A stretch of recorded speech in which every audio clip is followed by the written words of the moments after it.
Gracias a Dios que estoy una vez más con ustedes. Soy pastor de la iglesia allá en el Florido, en la segunda sección del Florido. Si alguna vez podemos ayudarles y servirles en algo, teniendo algunos parientes por allá, familiares en aquella área, será nuestro privilegio servirles. Abran sus Biblias en algunos pasajes. Primeramente vamos a ir al Evangelio según San Mateo, capítulo 26. Mateo capítulo 26. Y de allí pasaremos a unos pasajes más, yo los iré indicando, pero primero vamos a leer Mateo capítulo 26, versículos del 36 al 46.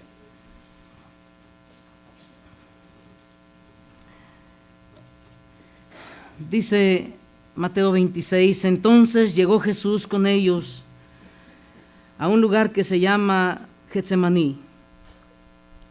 Y dijo a sus discípulos, sentaos aquí, entre tanto que voy allí y oro. Y tomando a Pedro y a los dos hijos de Zebedeo, comenzó a entristecerse y a angustiarse en gran manera. Entonces Jesús les dijo, mi alma está muy triste hasta la muerte. Quedaos aquí y velad conmigo. Yendo un poco adelante, se postró sobre su rostro y orando y diciendo, Padre mío, si es posible, pase de mí esta copa, pero no sea como yo quiero, sino como tú. Vino luego a sus discípulos y los halló durmiendo y dijo a Pedro, así que no habéis podido velar conmigo una hora. Velad y orad para que no entréis en tentación. El espíritu a la verdad está dispuesto, pero la carne es débil. Otra vez fue y oró por segunda vez diciendo, Padre mío, si no puede pasar de mí esta copa sin que yo la beba, hágase tu voluntad. Vino otra vez y los halló durmiendo, porque los ojos de ellos estaban cargados de sueño. Y dejándolos, se fue de nuevo y oró por tercera vez, diciendo las mismas palabras. Entonces vino a sus discípulos y les dijo, dormid ya y descansad. He aquí ha llegado la hora y el Hijo del Hombre es entregado en manos de pecadores. Ahora vamos a Isaías capítulo 50.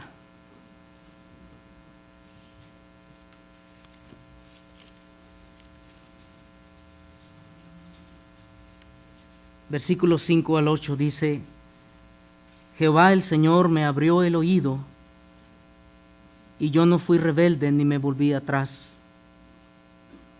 Di mi cuerpo a los heridores y mis mejillas a los que me mesaban la barba.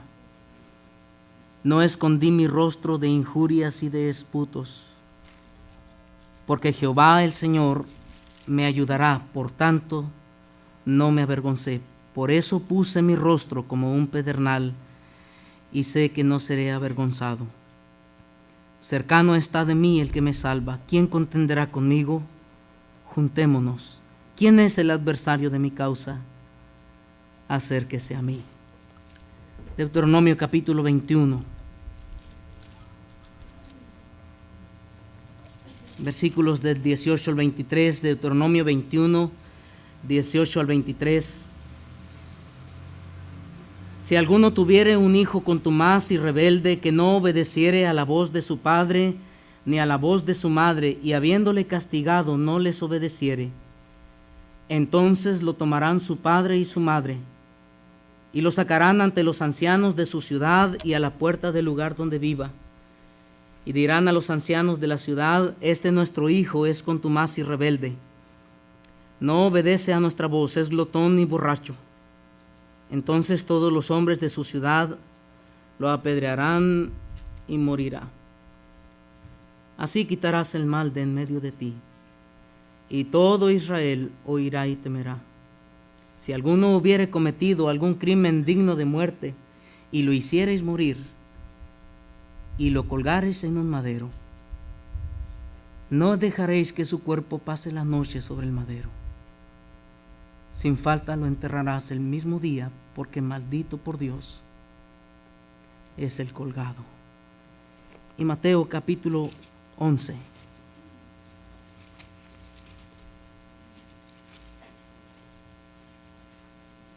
Versículo 19 dice, Mateo 11:19, vino el Hijo del Hombre, que come y bebe, y dicen, he aquí un hombre comilón y bebedor de vino, amigo de publicanos y de pecadores. Pero la sabiduría es justificada por sus hijos. Oremos. Señor, bendice ahora este acercamiento que tendremos a ese trato que se hiciera en la eternidad pasada. Algo que nos ha alcanzado, algo que nos reviste y nos seguirá revistiendo durante toda nuestra vida, la sombra de la cruz. Ayúdanos para que al correr por estos pasajes, la grande gloria de la cruz, el bendito evangelio, la proclamación eterna, el amor de Dios, la obediencia del Hijo, el acuerdo en las personas de la Trinidad, que pueda, Señor, acercar nuestra vida a ti, y pueda así, Señor, nuestra alma contemplar la cruz. Bendice, Señor, nuestra meditación en los próximos minutos, en el nombre de Cristo. Amén. Y dirán a los ancianos de la ciudad, este nuestro hijo es contumaz y rebelde, no obedece a nuestra voz, es glotón y borracho. Entonces todos los hombres de su ciudad lo apedrearán.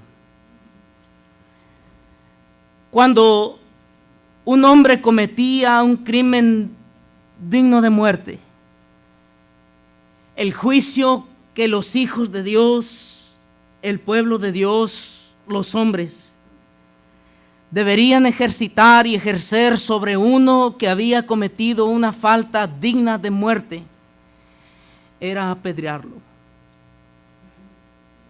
Apedreamiento, lapidación. Ese era el juicio del hombre contra el hombre. Pero si había un crimen digno de muerte desde el punto de vista de Dios, el criminal debería ser colgado. Porque por Dios es maldito el que es colgado. Vino el Hijo del Hombre y dicen, este es un hijo contumaz, glotón y bebedor, pendenciero, amigo de pecadores y de publicanos. El juicio del hombre contra el Hijo del Hombre fue en el carácter severo que un hombre podría tener en contra de un hombre. Y el juicio de los hombres contra el Hijo del Hombre debería merecer el que el Señor Jesucristo fuera apedreado. Pero nuestro Señor Jesucristo no fue apedreado. Nuestro Señor Jesucristo murió colgado en un madero. Porque la muerte de nuestro Señor Jesucristo no es el juicio que los hombres dictaminaron sobre el Hijo del Hombre. La cruz de Cristo es el juicio de Dios sobre su propio Hijo.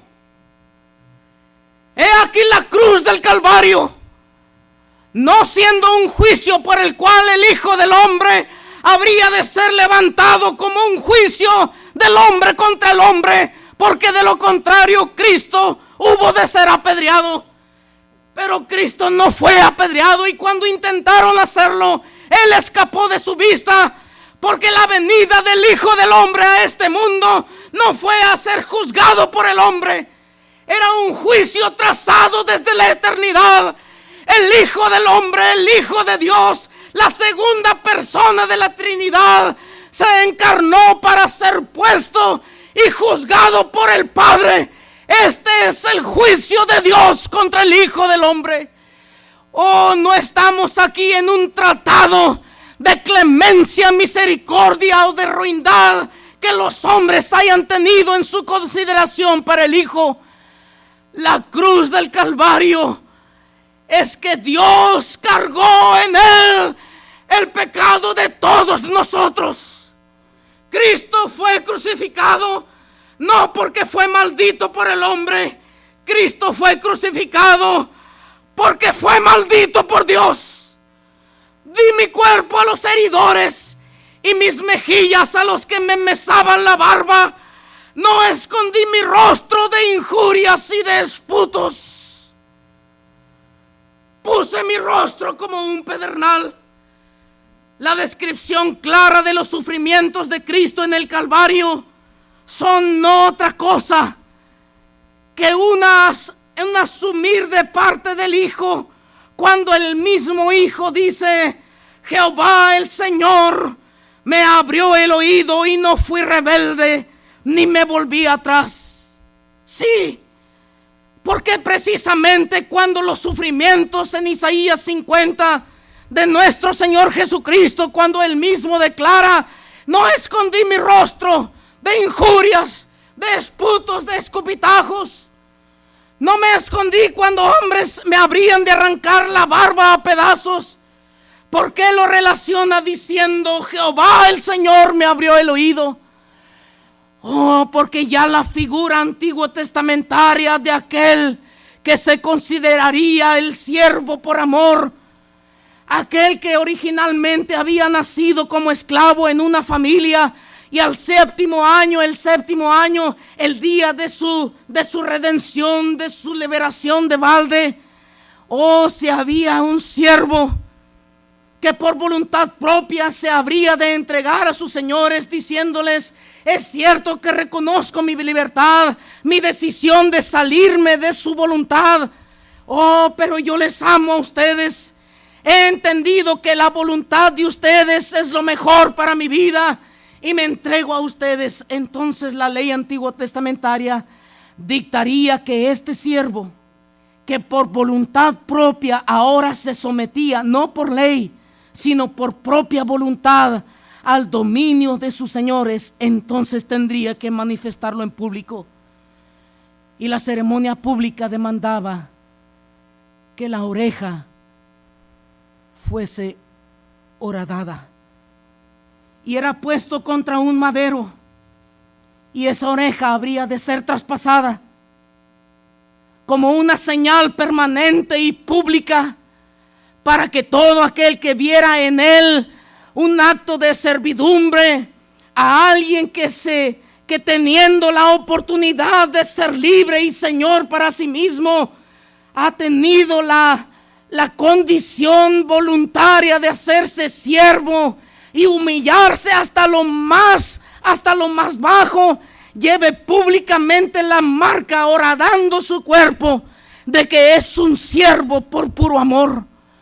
Oh, el Señor Jesucristo, cuando estaba describiendo a futuro sus sufrimientos, Él estableció: Jehová el Señor me abrió el oído.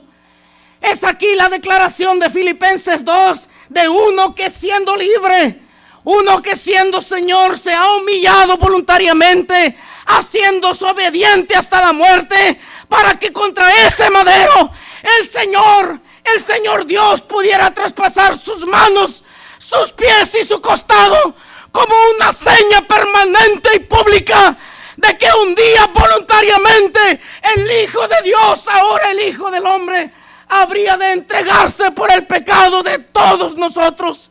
Y esto no fue un acto obligado por el hombre. Este era un trato trazado desde la eternidad. Este era un acuerdo en la bendita Trinidad desde la eternidad pasada.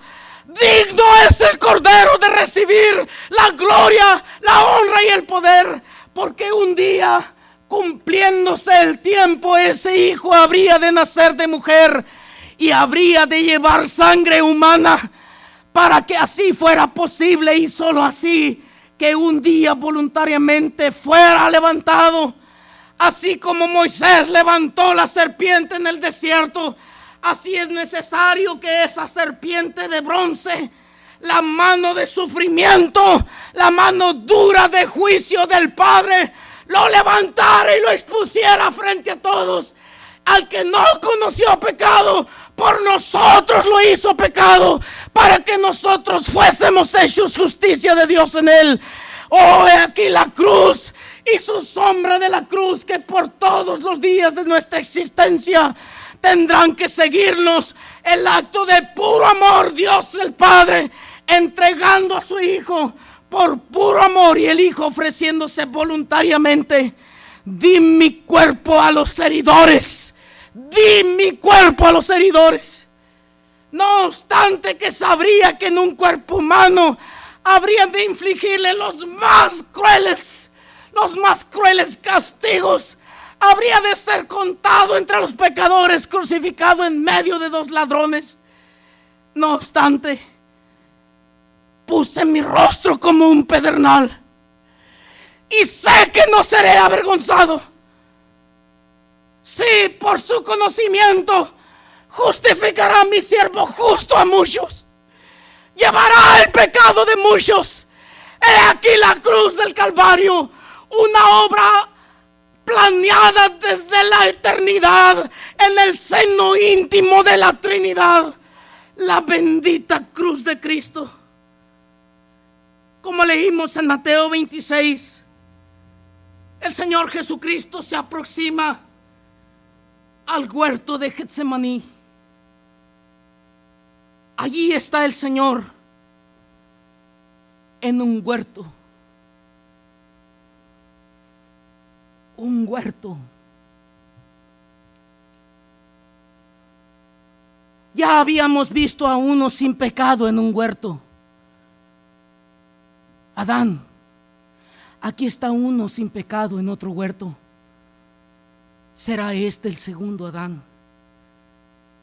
Uno que en su decisión primaria atrajo la ira de Dios sobre toda la humanidad. Uno que, creado en el ambiente inocente de la comunión con Dios, un día decidió tomar una decisión que, según Romanos 5, acarrearía el pecado para todos nosotros. Aquí hay un huerto también.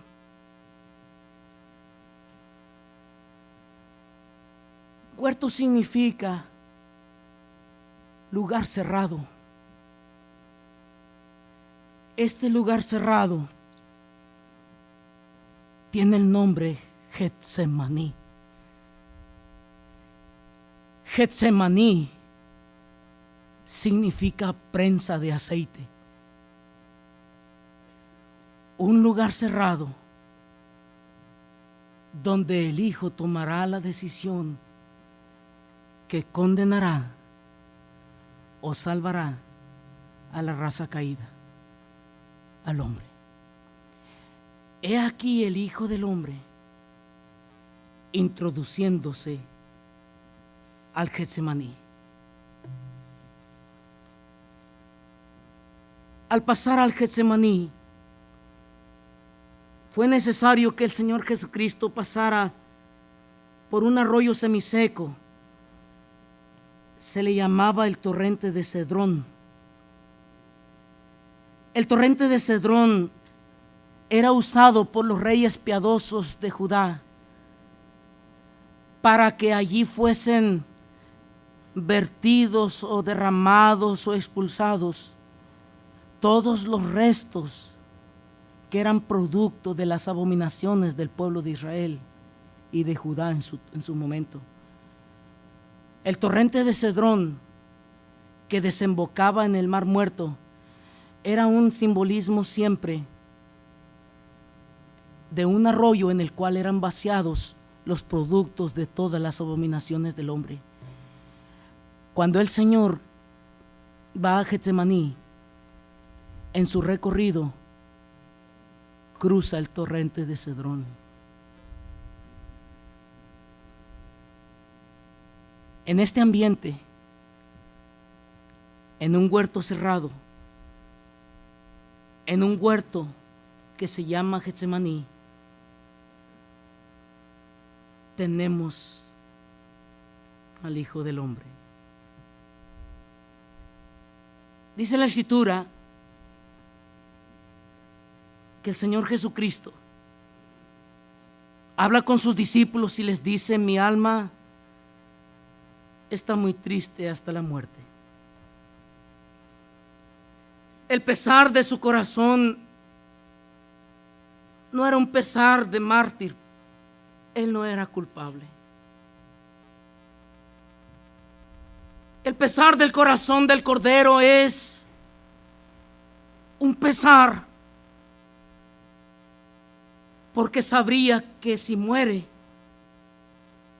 después de este encuentro con Dios, después de la decisión que se tome en intimidad en este huerto cerrado, lo que pasará es que él morirá abandonado por Dios. Él morirá como pecador, aunque no es pecador. Él morirá como criminal sin ser criminal. Él sabe que cuando el sacrificio se haga, si éste se hace, el Padre lo abandonará. Y su alma se estremece indeciblemente bajo el pensamiento de separarse de su Padre. Mi alma está muy triste hasta la muerte. Un día, posiblemente después de esta decisión, su alma quedará separada a la del Padre. Y bajo este pensamiento, la petición que refleja el Salmo 22, cuando se nos relatan los sufrimientos de nuestro Señor Jesucristo, dice: porque perros me han rodeado, me ha acercado cuadrilla de malignos, horadaron mis manos y mis pies. Contar puedo todos mis huesos, entre tanto ellos me miran y me observan. Repartieron entre sí mis vestidos y sobre mi ropa echaron suerte. Mas tú, Jehová, no te alejes. Fortaleza mía, apresúrate a socorrerme. Libra de la espada mi alma. Libra de la espada mi alma, fue el clamor que se haría ahí en el huerto de Getsemaní. Y la respuesta vendría en Zacarías capítulo 13. Y le preguntarán: ¿qué heridas son estas en tus manos?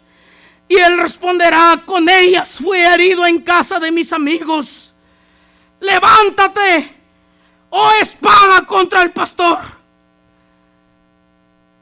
La respuesta del Padre ante la petición del Hijo del libra de la espada mi alma sería: levántate, oh espada contra el pastor. El Cordero está delante del Padre diciendo: Padre, si es posible, pase de mí esta copa. Si hay otro hombre que pueda salvar aparte de mí, pasa de mí esta copa. Si pudiera haber otra forma, si no hubiera tales consecuencias, oh Padre, aparta de mí esta copa. Aparta de mí fue la súplica, porque de lo contrario él sería apartado de Dios.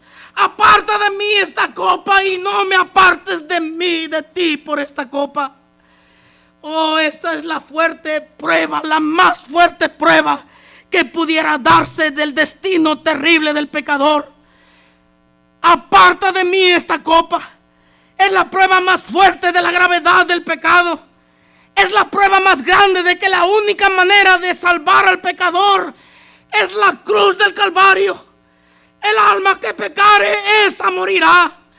Y si alguien declara que el hombre puede ser salvo por buenas obras, si alguien declara que la salvación del hombre está en su buena conducta, oh, deberá recordar que un día en ese huerto cerrado se nos declaró la oración: Padre, si es posible, pasa de mí esta copa. Pasa de mí esta copa. Y por tercera vez: Padre, pasa de mí esta copa. Pero la copa no fue apartada.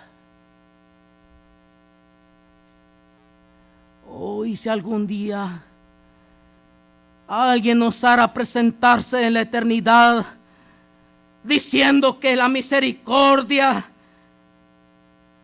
el criterio amplio de Dios es suficiente para que un hombre pueda considerarse estar bien consigo mismo, estoy bien conmigo mismo, no le hago daño a nadie, estoy bien, trato de seguir esto y esto otro. Yo no necesito arrepentirme de mis pecados. Yo estoy bien delante de Dios. Yo no soy una persona mala. Oh, yo creo que en aquel día yo podré decirle a Dios: Señor, ten misericordia de mí y sálvame porque yo he sido una buena persona. He criado a mis hijos en integridad. Oh, si usted ha llegado a pensar eso, la respuesta es: si hubiera sido posible que el hombre pudiera ser salvo sin la cruz, la copa hubiera pasado, pero no pasó. Padre, sí es posible, pero la omnisciencia de Dios no podía conocer otro modo. La omnipotencia del Creador no podía inventar otra manera.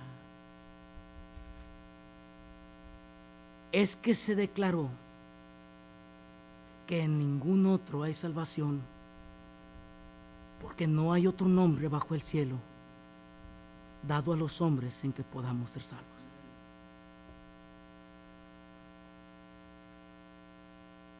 Hebreos nos explica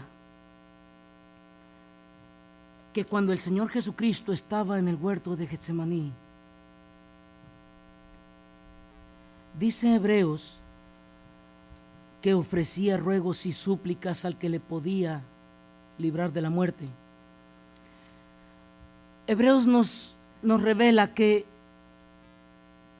en este momento a solas del Hijo con el Padre, cuando el Hijo estaba ofreciendo ruegos y súplicas, hay una figura implicada aquí. Ofreciendo ruegos y súplicas, usan las palabras que se usarían cuando una persona está ante alguna autoridad y viene a solicitar a manera de petición algo. Y la costumbre era que el suplicante traería en su boca una ramita de olivo. Y cuando Hebreos resalta lo que sucedió en el Getsemaní, dice, y usando esta figura, es como si el Señor Jesucristo, con una rama de olivo en su boca, hubiese venido en completa sumisión ante el Padre, pidiendo, si es posible, pase de mí esta copa, pero que no se haga mi voluntad, sino la tuya. Aquí está la rama de olivo.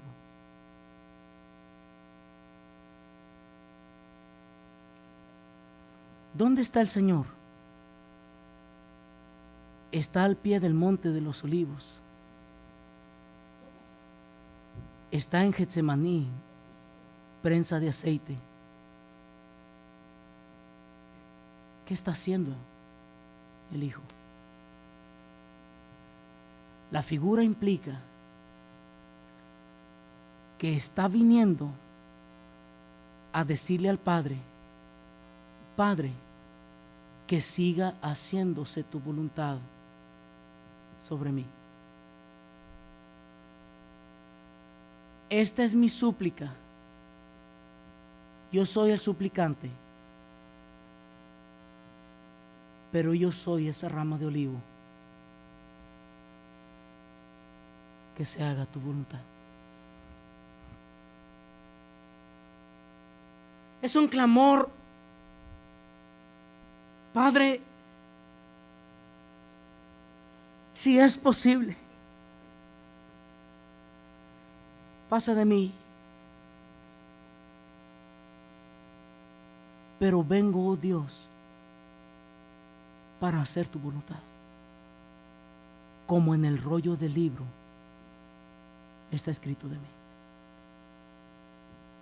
¿Cómo entender este diálogo? ¿Cómo meternos en el trato que estos dos están teniendo el Padre y el Hijo, que por toda la eternidad son uno. En esta lucha, el hombre tiene que ser redimido, pero solamente es a través de la muerte de la segunda persona. Padre, si es posible, aparta la copa, pero no me apartes de ti. Pero aquí estoy, y estoy aquí rogándote que se haga tu voluntad.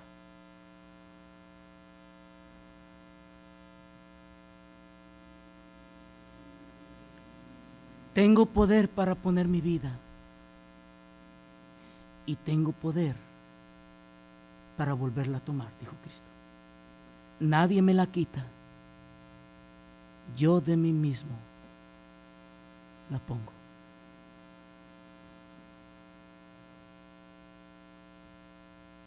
Y la respuesta, según Hebreos 5, es que vino un ángel y le fortaleció. Y su sudor era como grandes gotas de sangre.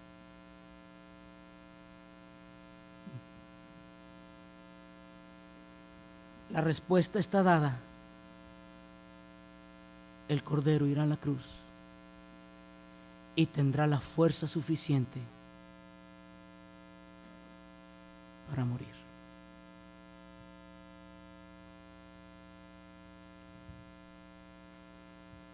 Estando en el huerto, se oía una turba de gente. Una turba. La gente está haciendo mucho ruido. Han venido gente con palos, con teas. Han venido como contra un ladrón. Y vienen a prenderlo. Es fácilmente contado como una multitud aproximada de 1,000 soldados los que vinieron a prender al Señor en el huerto. Estaba el tribuno, el que tiene a su cargo 50 centuriones. Si el tribuno estaba 1 o más centuriones, y si los centuriones estaban con sus 100 soldados cada cual. Era una turba de gente. Mas la guarda del templo y todos los demás, esta era una multitud que irrumpieron en ese secreto acuerdo del Señor con una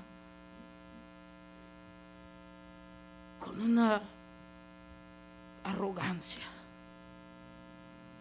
con un poder, con una autoridad contra este que ahora calificaban como un ladrón, como un amigo de pecadores, como un falso testigo, alardeando sobre construir un templo en 3 días. Uno en quien han tenido por días y meses algo en su corazón, como que hierve en su corazón una especie de odio, una especie de querer acabar con él, como ¿qué será? Una especie de maldición sobre él, y creen, realmente estos creen que han venido a prender a alguno. No se olviden que estaba escrito: di mi cuerpo a los heridores. Yo lo di. Y si el Señor no lo hubiese deseado, el Señor hubiera podido acabar con ellos en un instante, pero no era eso. Era un acuerdo entre el Padre y el Hijo. Y una multitud de decenas y centenares quizá de gente vienen y lo prenden. Y el Señor, a partir de ese momento, enmudece como cordero y no abre la boca. Es enjuiciado por juicios ruines y desleales, anticonstitucionales para ese entonces, contra las leyes, y el Señor enmudece y no abre su boca, al grado tal que cuando vemos al Señor salir de la ciudad, el Señor viene bañado en sangre. Al Señor hasta este punto le han dado de latigazos. Su espalda está totalmente sangrante su espalda ha sido con trozos de piel arrancada y dañada a través de los latigazos que le propinaron al Señor. Ha sido una tiradera de sangre desde el mismo momento del huerto, cuando su sudor era como gotas de sangre. Desde este momento el cordero ya estaba muriendo, ya estaba siendo ofrecido, su sangre ya estaba siendo derramada. Él estaba poniendo sus manos en las manos del Padre, y aquí está el cordero. Se le permitió a los soldados que lo abofetearan, que lo golpearan con sus puños cerrados, cubriéndole los ojos y golpeándole uno, y luego diciéndole: testifica quién te golpeó, quién de nosotros, si eres Dios, si realmente eres quien dices ser. A ver, di quién fue de todos nosotros quien te golpeó. Y lo volvían a golpear. Dice la Escritura que arrancaban su barba, la arrancaban a tirones, a pedazos. Oh, su cabeza era una masa irreconocible como rostro de persona. Los golpes que le dieron le reventaron sus mejillas, sus labios. Ahí está el Señor soportando los golpes, los insultos, los escupitajos de parte de ellos, quienes le descubrían el rostro y le escupían ahí precisamente como una seña de autoridad ante alguien que estaba amarrado de sus manos y no podía hacer nada. Esto es lo que tú mereces. Eso es tu arrogancia de que en 3 días tú tumbas el templo, en 3 días lo vuelves a edificar así. Pues mira, ni contra mí, que soy un solo soldado, puedes hacer algo. Y lo maltrataron y lo golpearon y le pusieron una corona de espinas que aumentó totalmente la cantidad de sangre, de tal manera que cuando lo vemos salir rumbo al Gólgota, está irreconocible. Dice la Escritura, sin parecer. El Señor no parecía nada. Su rostro estaba completamente hinchado y desfigurado, totalmente. Era un rostro que a sencilla vista, irreconociblemente, alguien podría decir: ese es Jesús.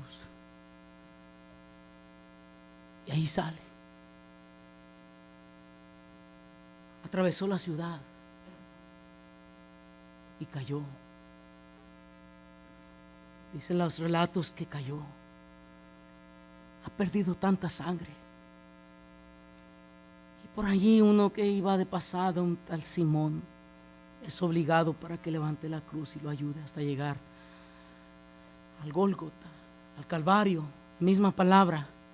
Un monte que, por tener unas cuevas acomodadas de tal manera que visto de lejos asemejan un cráneo, y así tomó el nombre. No hay nada de misticismo en esto. Es el Gólgota, el monte de la calavera. Allí, en ese lugar estratégicamente escogido para que desde la ciudad pudieran verlo y para que todo caminante rumbo a Jerusalén no pudiera pasar por desapercibido que ahí estaba un colgado. Un lugar estratégico para colgar al más vil de todos. Ahí lo llevaron. Acostaron la cruz, que era precisamente una junta de 2 palos. No era un solo madero. Era un palo que tenía atravesado otro palo, a manera de cruz, pero el palo horizontal estaba más arriba, de tal manera que era una cruz como la que hemos visto y nos imaginamos. Y ahí fue. Trajeron al Señor, lo desvistieron y lo tendieron allí.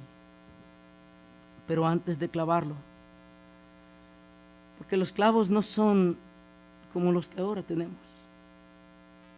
Son clavos cuadrados, deformes, no muy puntiagudos y gruesos, toscos, para que soporte el peso de una persona. Así que es necesario administrarle una bebida que se compone de hiel y vinagre. y le acercan una esponja para que beba, porque lo va a necesitar. Lo que sigue es que lo claven, no lo amarren, van a traspasar unos clavos, lo van a colgar. Él no va a poder agarrarse del madero así, él no va a poder agarrarse de una cuerda, va a estar colgado porque está clavado, y esos clavos deben ser suficientemente fuertes. Y la perforación que harán estos clavos, sin duda alguna que este es digno de misericordia, y hay que darle vinagre con hiel. Y cuando se lo acercan al Señor, el Señor rehúsa tomarlo. ¿Por qué? Porque esto no es un asunto de los soldados y el Señor. Esto no es una cuestión de un juicio del hombre contra el Hijo del Hombre. Esto es un asunto entre el Padre y el Hijo. Oh, no se trata de si los hombres tendrán o no misericordia. Esto se trata de un juicio escrito desde la eternidad. No, el Señor no tiene que pedir misericordia de nadie. Él no tiene que forcejear. Él no tiene que decirle: clemencia, usa un clavo más delgado o dalo más fuerte para que traspase de una sola. No, este no es un asunto entre ellos y yo. Padre, perdónalos porque no saben lo que hacen. Este es un juicio de Dios contra su propio Hijo. Jehová está cargando en él, el pecado de todos nosotros. Esta es la cruz, este es el Calvario, es la mano impenitente del Padre cargando en su propio Hijo todo el pecado de la humanidad, pecado por el cual el hombre tendrá que pagar eternamente una separación en el lago que arde con fuego y azufre. Y he aquí el descargue del Padre de todos los pecados de la humanidad en el cuerpo de su propio Hijo. No es necesario el vinagre y la hiel. Esto no es un asunto entre ustedes y yo. No me den eso a tomar. Esto es un asunto entre el Padre y yo. Y lo clavaron. Y según los registros de la Biblia, el Señor enmudeció. No, el Señor no estaba como estaban los otros dos, gritando: malditos, un día regresaré y los haré pedazos, judíos, porque me están clavando. No. Ahí están esos clavos con unos mazos gruesos. Los soldados sin misericordia y adiestrados para eso están clavando una mano hasta que se aseguran que está suficientemente sujeta para que no se caiga, y abren el otro brazo y ahí están clavando el otro brazo y lo estiran y ponen un pie encima del otro, y por encima del empeine ahí está un clavo mayor, y ahí está el soldado mirándolo a los ojos a ver en qué momento se quebranta, a ver en qué momento grita, a ver en qué momento expresa el dolor que tiene, pero él enmudece y no abre su boca. Como cordero está siendo llevado al matadero. Oh, sus lágrimas es lo único que se ve, y su sudor goteando en sangre, todo su cuerpo ensangrentado. Ahí están las lágrimas del Hijo del Hombre, siendo clavado literalmente como un pedazo de carne. Ahí está clavado en la cruz sin abrir una sola palabra, su boca para decir alguna sola palabra. Y ahí está, increíblemente, ahí está clavado el Hijo del Hombre, la segunda persona de la Trinidad hecha hombre. Grande es el misterio de la Trinidad. Dios fue manifestado en carne, y allí manifestado en carne se humilló a sí mismo, haciéndose obediente hasta la muerte, y muerte de cruz. Ahí está el Señor. Puse mi rostro como un pedernal y sé que no seré avergonzado. Maestro, pero si todos se burlan de ti, Todos pasean por allí, fariseos, saduceos, y menean la cabeza al verte ahí ridiculizados, sin vestidos. Es que no se trata de lo que ellos piensan de mí. Sé que no seré avergonzado. Yo estoy en un acuerdo con el Padre. No se trata de lo que la humanidad está haciendo contra mí. Esto es algo entre el Padre y yo. Y para eso he venido. Y lo levantan. Así como Juan capítulo 3 dice, como Moisés levantara la serpiente en el desierto. Y dejan caer la cruz lo suficientemente hondo para que, aunque haya vientos, la cruz permanezca firme. No hay concreto líquido como ahora lo tenemos. Así que tiene que estar suficientemente hondo para que ese tronco, ese palo, ese madero se sostenga. Y cuando dejan caer esa cruz, su cuerpo se descoyunta. Y de ahí en adelante, cada que el Señor tenga que respirar, tendrá que sufrir.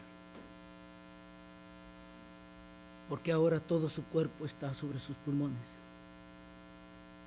Y cada vez que va a respirar, no tiene una basecita en sus pies, en la cual está colgado en sus pies, de sus pies. Y cada vez que va a respirar, tendrá que tomar fuerzas para levantarse de aquí, de sus pies. Cada vez que respire, cada vez, sin decir una sola palabra de maldición. Sus primeras palabras en la cruz fue: Padre, perdónalos, porque no saben lo que hacen. Y ahí está el Cordero muriendo. Ahí está el Salvador suyo y el mío.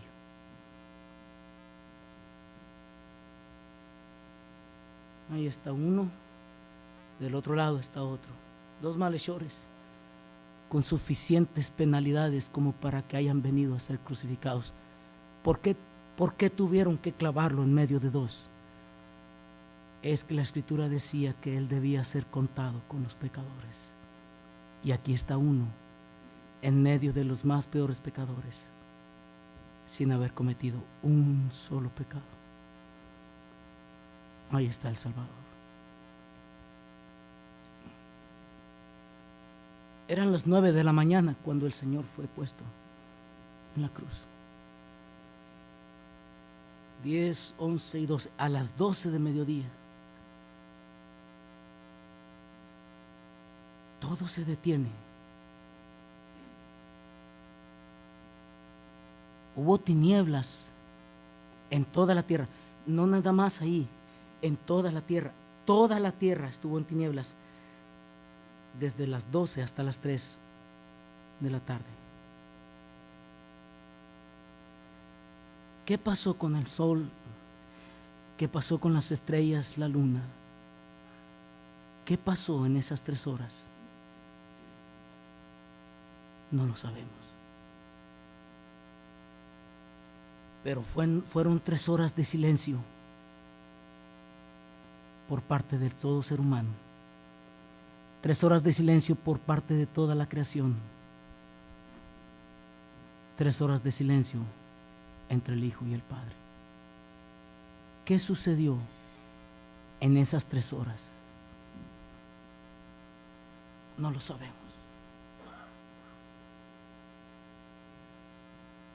Pero a las 3 de la tarde, en punto, todo ese silencio, las estrellas, la luna, el sol, donde quiera que hayan estado todos ellos, esos astros, donde quiera que se escondieron ante la horrorizante escena de ver al Creador y sustentador de todo en manos de pecadores, ahí muriendo y derramando su sangre, donde quiera que ellos hayan estado y donde quiera que se hayan metido la gente que lo ha crucificado y los que están viendo esta escena, Donde quiera que todo esto ha sucedido, al terminar las 3 horas se oye un clamor: Dios mío, ¿por qué me has desamparado? ¿Qué ha pasado en estas 3 horas? No lo sabemos. Desde que conocemos de Dios, sabemos que Dios existe en Padre, en Hijo y en Espíritu Santo. El Padre es Dios, el Hijo es Dios, el Espíritu Santo es Dios. Sin ser 3 dioses, sino uno. Esta es la Trinidad. Una la persona del Padre, una la persona del Hijo, una la persona del Espíritu Santo, pero un solo Dios. ¿Cómo entender que la Trinidad en unidad, la coexistencia de estos 3, admita siquiera, conciba en su seno siquiera la idea que el Hijo está siendo separado de estos 2? ¿Qué sucede aquí? No lo sabemos. ¿Qué es lo que está sucediendo en el tercer cielo? ¿Qué es lo que están evidenciando los ángeles en el cielo? Los querubines y serafines, los seres vivientes, que están viendo frente a sí ante un hecho insólito. Está viendo por primera y única vez algo insólito. Se está separando la segunda persona de la Trinidad de la primera y la tercera. ¿Qué es eso? ¿Qué implica eso? ¿Cómo se ve en el cielo eso? No lo sabemos. Pero requirió de 3 horas ocultas en el que el trato de la persona de la Trinidad, de las 3 personas de la Trinidad, llegaran al punto en el que las consecuencias de la paga del pecado del hombre se estarían pagando. Dios mío, ¿por qué me has desamparado? ¿Qué significan esas palabras? ¿Hasta dónde llega ese clamor? ¿Qué implica ese dolor? ¿Qué trascendencia tuvo por el resto de la eternidad? No lo sabemos. Dios no nos lo ha dejado de ver. Todavía no nos ha sido revelado lo que sucedió en ese momento de la cruz. Oh, pero sin duda alguna la paga de nuestros pecados tiene mucho más que ver que en una simple religiosidad de una persona. La paga de nuestros pecados tiene mucho más que ver que con hacerse sacrificios a sí mismo. Oh, sin duda alguna que la paga del pecado es muerte. Y aquí estaba siendo separada la segunda persona de la Trinidad.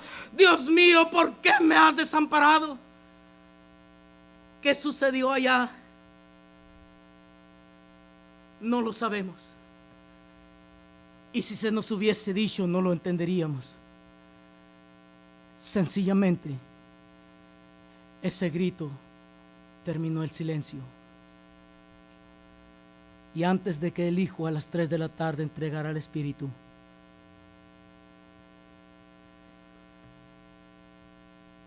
dicen los que lo vieron que el Señor exclamó algo que no todos entendieron. Nadie lo supo. La Biblia nos lo revela a través de la inspiración del Espíritu Santo a los evangelistas, que lo que el Señor dijo fue: Tetelestai, Tetelios, el fin del fin, consumado es. Y murió. ¿Por qué no lo escucharon todos? Porque no se trató de algo entre el hombre y el Hijo del Hombre. Esto era algo entre el Hijo del Hombre y Dios. El velo del templo se rasgó en 2 de arriba abajo. Las tinieblas, los sepulcros abiertos, la gente volteándose y golpeándose el pecho, el centurión diciendo: verdaderamente este era Hijo de Dios.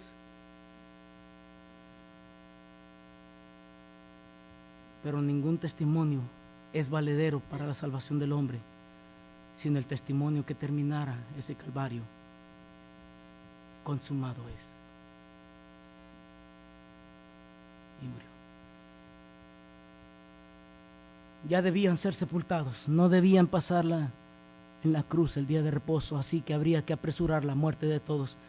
Vinieron los soldados a romperle las piernas al primero, porque al romperle las piernas al crucificado le impedirían ahora sí que pudiera respirar.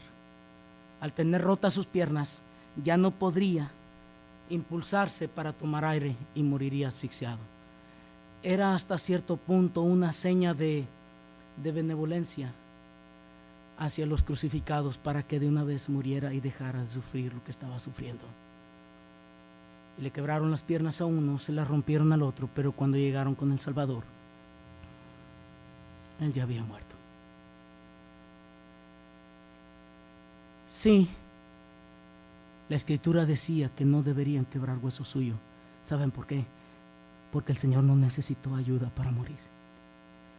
Él dijo: nadie me la quita, sino que yo de mí mismo la pongo, y tengo poder para ponerla, y tengo poder para volverla a tomar. Y Cristo murió.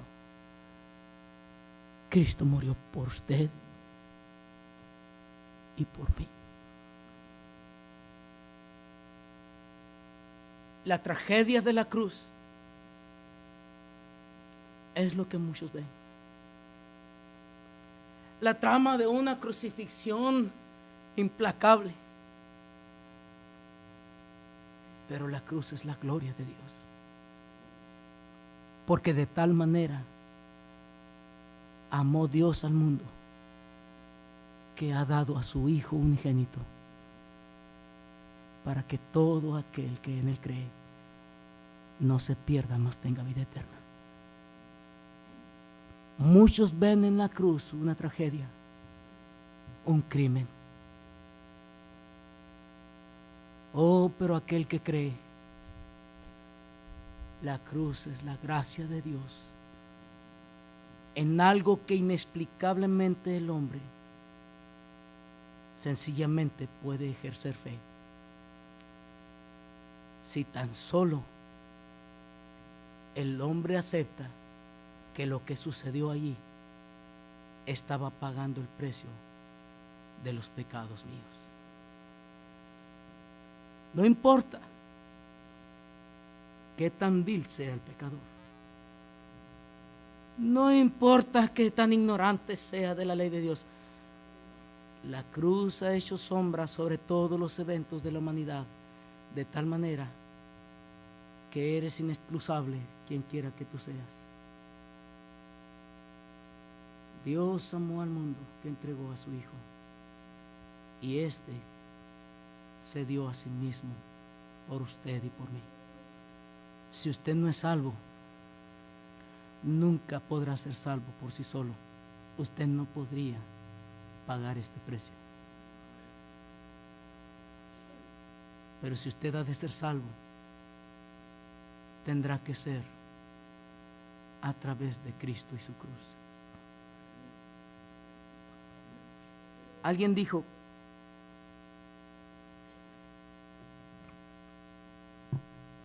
que una sola mirada a la cruz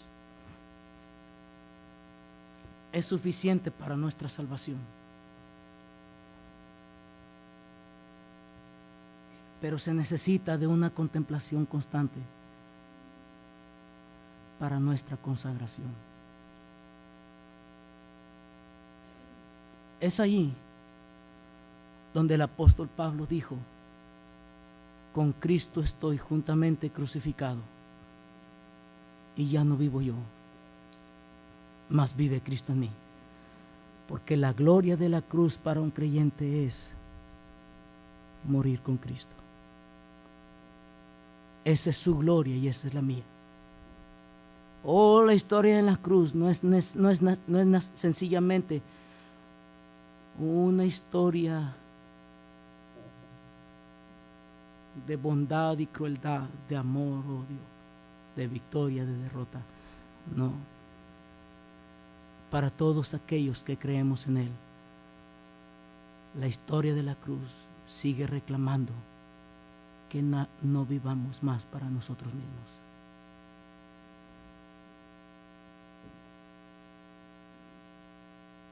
Cristo fue crucificado para mi salvación, pero para mi santificación yo tengo que ser crucificado. La muerte de Cristo es mi salvación. Mi muerte es mi santificación. Consideraos pues muertos al pecado, muertos al pecado. Cada vez que revisamos la historia de la cruz, podemos pensar como cristianos qué tan rendidos hemos estado a la voluntad de quien es ahora nuestro Padre. Porque ciertamente dejar ciertos hábitos o costumbres significa la muerte para algunos. Dejar ese cigarrillo y ese alcohol para algunos de ustedes representa la muerte. Pues muera y muera ya. Porque si no, la obra de la cruz no está reclamando su poder. Es allí donde tenemos que morir. Es allí donde nosotros tenemos que entregarnos a Dios. Porque vivimos en lo hermoso de que Él murió. Pero cuando nos toca entregarnos a nosotros, es allí donde ya no queremos más la cruz. Si alguno viene en pos de mí, tome su cruz cada día y sígame. Sígame. ¿Qué es la cruz? No es otra cosa más que el reflejo del Hijo de estar haciendo lo que el Padre dijo. ¿Qué es su cruz? Sino otra cosa que vivir pendiente de lo que Dios quiere de su vida. Pero para eso, a veces hay que sufrir. A veces es como si nos quitaran algo de lo cual dependemos. Porque seguimos siendo tan humanos como al principio. Seguimos dependiendo tanto de esos vicios y de esas distracciones que pareciera ser que no podemos vivir sin ese vocabulario y sin ese pensamiento. ¿Cuándo moriremos ya de una vez a nosotros mismos y viviremos la gloria de la cruz? Oh, pero es que para este mundo ese tipo de cosas es vergüenza, sí.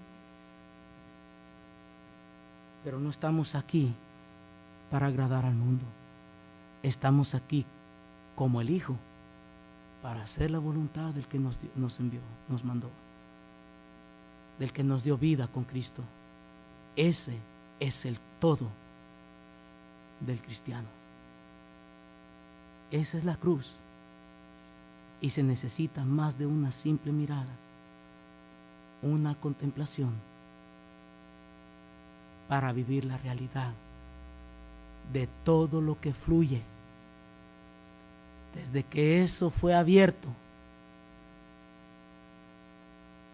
y comprendamos toda la gracia que emana de la bendita cruz. Oremos. Señor, que tu palabra en esta mañana nos haya ayudado.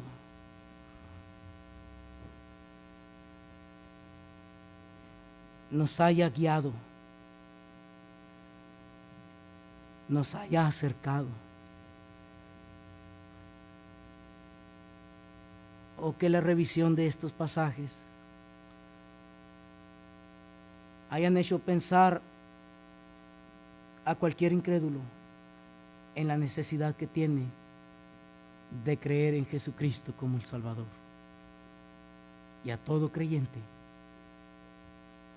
nos haya hecho pensar en la necesidad de vivir más el modelo de la cruz, entregándonos por voluntad propia a hacer la voluntad del Padre. Para eso estamos. Y cuando batallamos con eso, y cuando luchamos contra eso, y cuando nos vemos en rebeldía en esa situación, pedimos tu gracia, Señor, porque aún no estamos dispuestos a ir a la cruz. Queremos la gloria, las bendiciones, queremos nuestra exaltación, queremos nuestra realización, pero no queremos nuestra humillación, no queremos, Señor, que sea tu voluntad y no la nuestra. Allí batallamos, sinceramente. Hay cosas en nuestras vidas ahora mismo que no están bien delante de ti, pero entregarlas significa mucho, mucho. Para algunos demanda sus propios empleos, y no estamos dispuestos. Para otros demanda sus amistades y no estamos dispuestos. Para otros demanda sus usos y costumbres. Y eso es codearse con ciertas personas de la sociedad y no estamos dispuestos. Sinceramente, Señor, queremos sencillamente que la cruz nos salve, pero no queremos que la cruz sea algo con lo cual debamos cargar. Sinceramente, Señor, aquí habemos creyentes que no estamos dispuestos a vivir muertos, que es la gloria de la cruz. Sigue obrando en nuestras vidas, sigue tratando con nosotros, porque todavía somos gente duras de servicio. Todavía nos cuesta trabajo entender tu voluntad. Todavía nos cuesta trabajo abrir los ojos a las realidades de tu palabra. Oh, todavía seguimos siendo muchos de nosotros cristianos superficiales. Y cómo necesitamos que este mundo vea la gloria de esa cruz en nuestras vidas, en vidas entregadas a ti. Cómo necesitamos, cómo urge en nuestras iglesias que haya más cristianos de esa medida y estatura. Tu palabra haya sido propia, para lo cual debió haber sido enviada por muchos días. En el nombre de Cristo. Amén.